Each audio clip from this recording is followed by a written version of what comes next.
অন্ধকার পথে থাকতে পারি, তাহলেই একমাত্র ভারতবর্ষকে বাঁচানো যাবে, বাংলাকে বাঁচানো যাবে। আমরা যদি ধর্ম অন্ধতার দিকে চলে যাই, তাহলে না বাংলা থাকবে, না ভারতবর্ষ থাকবে, না আমাদের পরের প্রজন্ম থাকবে। দেশটা গোল্লায় উঠে যাবে, দেশটা অন্ধকারে চলে যাবে। তাই আমাদের রক্ষা করতে হবে, করতে হবে, করতে হবে।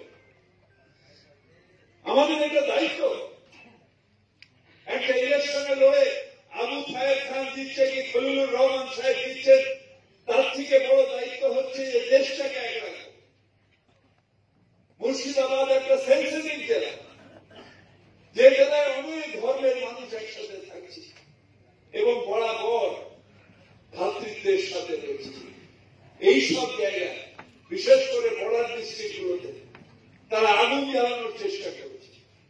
একটা সময় 21-এ এনআরসি কে নিয়ে এসে, আসামের মতন এনআরসি কে নিয়ে এসে আগুন জ্বালানোর চেষ্টা করেছিল। আপনারা সবাই মিলে এমন ভাবে দাঁড়িয়েছেন যে 22টা সিটের মধ্যে 20টা সিট দিয়ে মমতা ব্যানার্জির হাত শক্ত করে ধরেছে, এনআরসি হবে না, হবে না, হবে না, এনআরসি করতে দেন।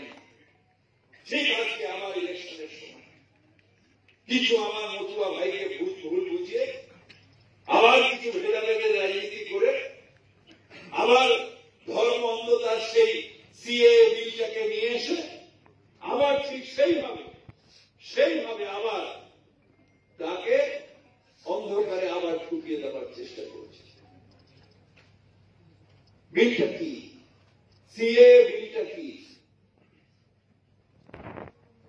আমরা যারা শরণার্থী, সেই শরণার্থীরা যারা শরণার্থী অর্থাৎ ওই দেশ থেকে এসছেন, বাংলাদেশ থেকে এসছেন, আফগানিস্তান থেকে এসছেন, পাকিস্তান থেকে এসছেন, যারা এসছেন তারা এই দেশের নাগরিকত্ব পাবে।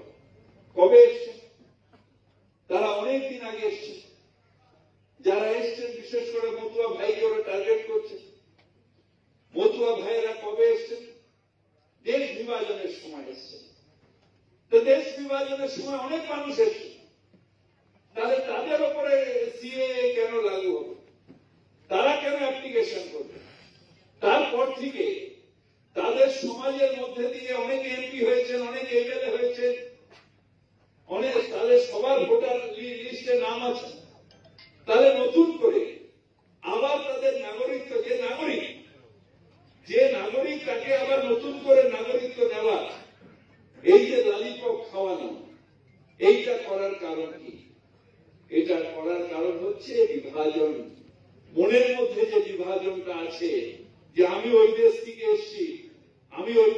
এসছি, তাই আমি এখানকার নাগরিক, সেই সময় পার্টিশনের যে যন্ত্রণা, সেইটাকে আবার উস্কে দিয়ে হিন্দুত্বের নামে ভোটটাকে নেওয়া, এটা হচ্ছে বিজেপির প্ল্যান।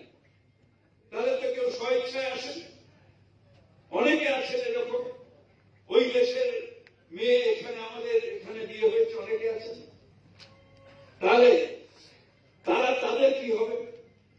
যারা মুসলিম সম্প্রদায়ের মানুষ অনেকে আছেন, চলে কেউ লোক করে, কেউ কারো ঘর ছেড়ে আসে না ভাই, কেউ পেটের জ্বালায় আসে, কেউ কাজের জন্য আসে। এটা একটা জায়গা থেকে আরেকটা জায়গায় এসে ন্যাচারাল।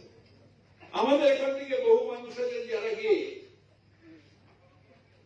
ম্যাড্রাসে কাজ করছেন, বিভিন্ন শহরে কাজ করছেন। অনেকে আছেন যে সেখানে সংসার পেতে থেকে গেছেন। তো কেন না সেখানে সে কাজ পেয়েছে, সে থেকে গেছে।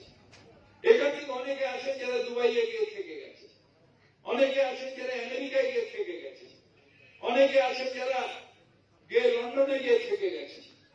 তো মানুষ একটা দেশ থেকে আসে আরেকটা দেশে থেকে যায়।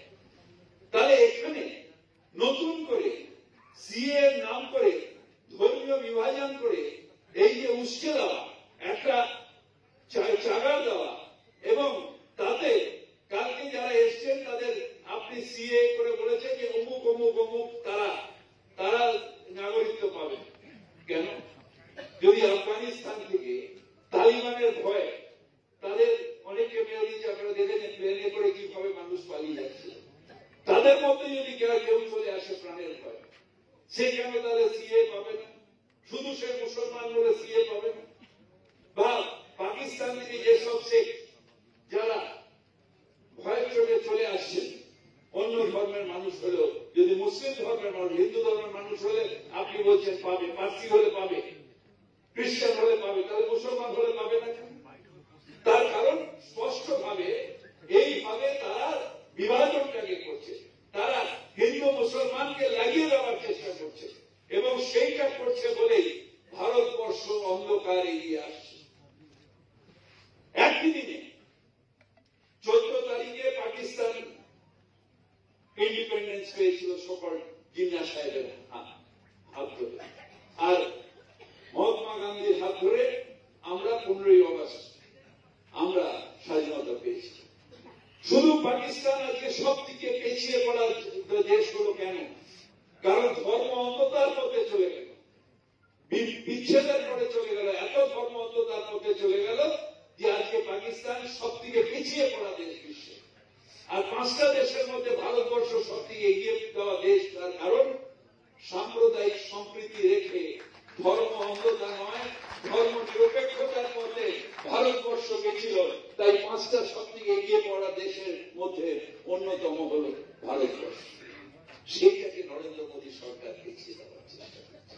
সেইটাকে নরেন্দ্র মোদী সরকার সেই আমাদের এগিয়ে যাওয়ার যে গল্প, সেই পন্ডিত জওহরলাল নেহরু থেকে আরম্ভ করে পরপর যে এগিয়ে যাওয়ার গল্প, সেইটাকে নষ্ট করে দেওয়ার চেষ্টা করছেন।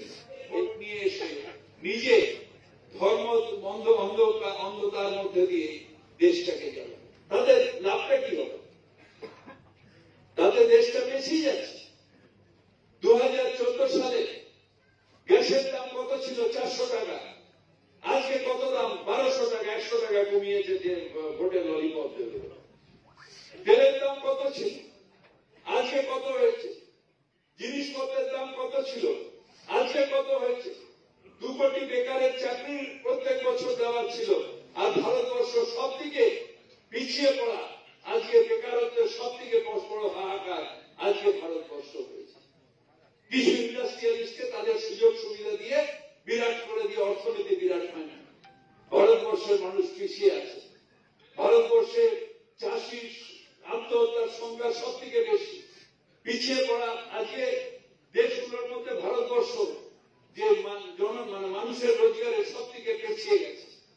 এই যে আজকে আমাদের দেশটা পিছিয়ে গেছে, এর কারণ হচ্ছে নরেন্দ্র মোদী শুধু ধর্ম অন্ধতা নিয়ে এসে আর ইন্ডাস্ট্রিয়ালিস্টদের, কিছু ইন্ডাস্ট্রিয়ালিস্টকে তাকে সাহায্য পাঠাতে গিয়ে সমাজকে নষ্ট করে দিচ্ছে।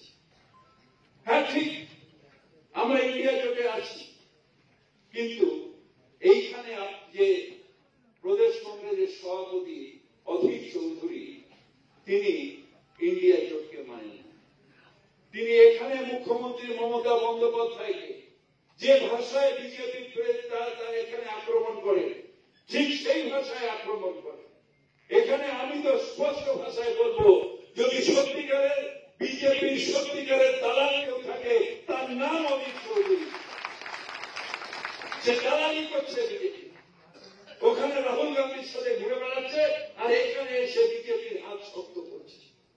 তার উদাহরণ হচ্ছে তার নিজের কনস্টিটুয়েন্সিতে আজকে যখন 20টা আসন নিয়ে আপনাদের আশীর্বাদে তৃণমূল কংগ্রেস জয় হয়েছে, কংগ্রেস একটা আসনও পায়নি। তিনি নাকি চ্যালেঞ্জ দিয়েছেন মমতা বন্দ্যোপাধ্যায়কে, অভিষেক বন্দ্যোপাধ্যায়কে, যে আমার বিরুদ্ধে দাঁড়ান, আমাকে হারিয়ে দেখান।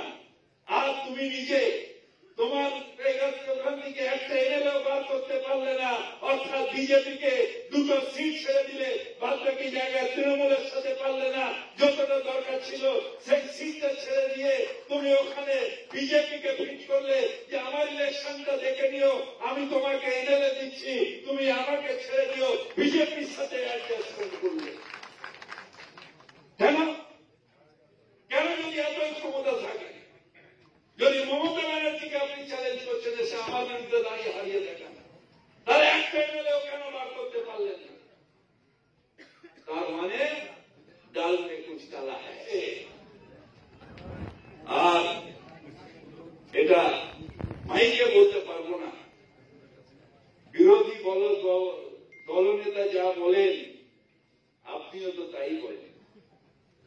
বিরোধী দল নেতার সাথে আমি জানি না সত্যি কি না শুনেছি যে নাকি রাত্রিরে ফোনে ফোনে কথা। তো এই যদি আপনাদের বিরোধিতা থাকে যে তৃণমূলের বিরোধিতা করব, মমতা ব্যানার্জির বিরোধিতা করব, অভিষেক ব্যানার্জির বিরোধিতা করব, তাহলে এখানে আপনার সাথে জোট কি করে হবে? তাহলে আপনাকে কি করে আমরা ছেড়ে দেব? তার কারণ বিজেপিকে শুধু মারলে চলবে না, বিজেপিকে শেষ করতেই হবে বাংলা থেকে। আর বিজেপি দালাল যারা আছে তাদেরও শেষ করতে হবে। বিজেপি হটাও দেশ বাঁচাও, বিজেপি কে দালাল হটাও দেশ বাঁচাও। তাই আপনাদের কাছে অনুরোধ করতে এসেছি যে আপনারা আমাদের সম্পদ। মমতা ব্যানার্জি বারবার বলেন আমাদের কর্মীরা আমাদের সম্পদ, আমাদের কর্মীরা আমাদের সাথে রয়েছে। হ্যাঁ ঠিক, মুর্শিদাবাদ কেন্দ্রে আমরা তাহের সাহেবকে দিয়েছি। পুরনো আমার সাথে কবে থেকে এমএলএ ছিলেন, তারপর এমপি হয়েছে, শরীরটা খারাপ হয়েছিল। এটা ওপরওয়ালার কাছে আমি ধন্যবাদ জানাবো যে ওনাকে যে অবস্থায় আমি দেখেছিলাম যখন এখান দিয়ে নিয়ে গেল প্রথম দিন, ভেন্টিলেশনে ঢুকিয়ে দেওয়া হলো, আস্তে আস্তে ঠিক হচ্ছে এবং আরো 2-1 মাসের মধ্যে তাহের সাহেব ঠিক হয়ে যাবে। তার কারণ তার মূল যে চিকিৎসা সেটা হয়ে গেছে।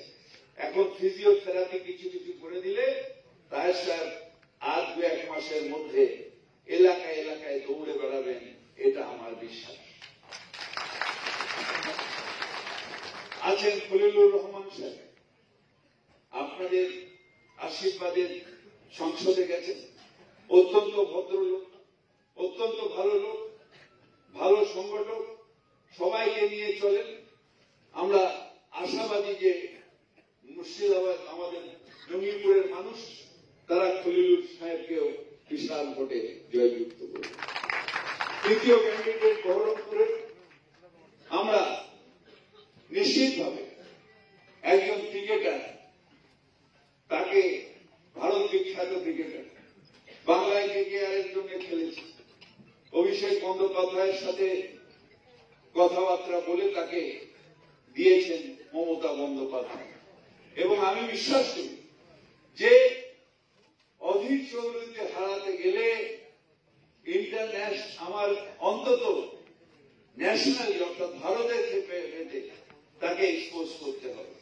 আর তাকে এক্সপোজ করতে গেলে ন্যাশনালি যার অ্যাকসেপ্টেড হবে, যার কথা ন্যাশনালি অ্যাকসেপ্টেড হবে, ভারত ব্যাপী অ্যাকসেপ্টেড হবে, যে অধীর চৌধুরীর বিরুদ্ধে এখানে তো এসে এখানে করে যাচ্ছে, বাংলায় যাচ্ছে, ওখানে গিয়ে রাহুল গান্ধী জিতে উঠে যাচ্ছে। আর ন্যাশনালি ভাবছে যে কংগ্রেসের লোক, তাই তার বিরুদ্ধে এমন লোককে আমাদের তৃণমূল কংগ্রেস দিয়েছে যে ন্যাশনালি এক্সপোজ হবে যে সত্যিকারের বিজেপির দালালকে এই অধীর চৌধুরী আবার। তাই তাকে দিয়ে আপনাদের লড়াইটা, অধীর বাবু আমার দিয়ে শুনলাম স্টেটমেন্ট দিয়েছেন, লোকাল ক্যান্ডিডেট পেলেন না, এখানে বাংলার ক্যান্ডিডেট পেলেন না। আমি বললাম যে অনেক ছিল, কিন্তু আপনাকে, আপনার চেহারাটাকে ভারতবর্ষের কাছে তুলে ধরার জন্য এই ক্যান্ডিডেটটাই পারবে। আপনি ভয় পেয়ে গেছেন, তাই রিয়াক্ট করছেন। অধীর চৌধুরী को डर क्यों आता है? তৃণমূল কংগ্রেস है इसलिए डर आता है। এখন আমরা বলবো শুধু আমাদের কর্মী এবং আমাদের 2-4 জন নেতা যারা ইলেকশন আসলে একটু বিদ্রোহী হয়ে যান, তুমি বিদ্রোহী, তুমি রণক্রান্ত, এবার হও ক্রান্ত, এসে একসাথে কাজ করো। তার কারণ 26-এ আবার তোমার ইলেকশন আসবে। আমরা সবাই মিলে একসাথে থাকবো, একসাথে করব।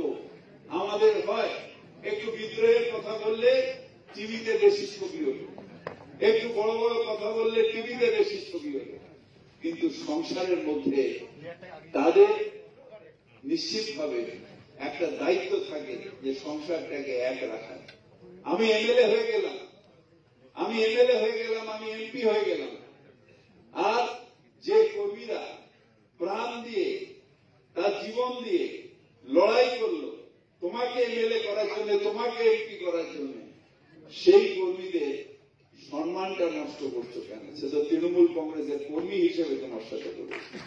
তাই তাদেরও বলি, সবাই মিলে একসাথে আসুন, সবাই মিলে একসাথে আসুন। আমরা একটা পরিবার, সেই পরিবারের মাথায় হচ্ছে মমতা বন্দ্যোপাধ্যায়। সবসময় আমার সবকিছু অ্যাকসেপ্টেড হয় না, আমি সবকিছু দলের মধ্যে ভালো হলে আমার অনেক কিছু মনে করতে হয় না, কিন্তু ডিসিপ্লিন সোলজার সে হয়, কমান্ডার যাকে বলে যে ওইখানে গিয়ে লাফাও, আমাকে লাফাতে হবে।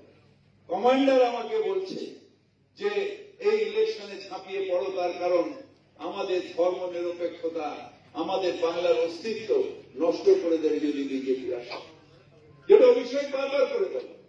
34টা আসন ছিল, ওরা 100 দিনের টাকা কাটতে পারেনি, আবাসনের টাকা কাটতে পারেনি। ওদের 18টা আসন আসার পরে এই লড়াইটা, লাফালাফিটা বিজেপির বেড়ে গেছে। 11তে আপনারা জুতো মেরেছেন, তারপরে লজ্জা হয়নি।